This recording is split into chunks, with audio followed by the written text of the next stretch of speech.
Radio City Joke Studio, Joke Studio, Joke Studio. Welcome back. Radio city joke સ્ટુડિયોમાં આપનું સ્વાગત છે.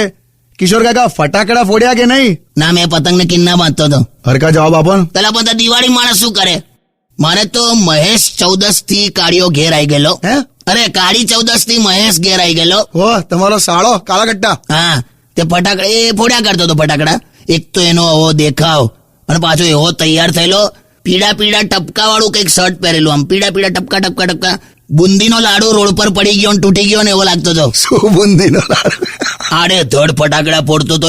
Society માટે તો મહેશ આમ એક મિસાલ બની ગયેલો, ઉદાહરણ. કેમ, એટલે એટલા બધા ફટાકડા ફોડ્યા? ના, સોસાયટીની બહેનો પોતાના નાના નાના છોકરાઓને એવું કહેતી હતી કે બેટા ફટાકડા ફાટે ને તો દાજી જવાય ને ત્યારે હવા દેખાઈએ જો. પેલી કોઠી ફોડીએ ત્યારે ખબર એકદમ આમ પેલું આમ અજવાળું થઈ જાય. હા. એવી 2-4 કોઠી હામટી ફૂટે ને ત્યાર તો મહેશ દેખાતો હતો એની માને.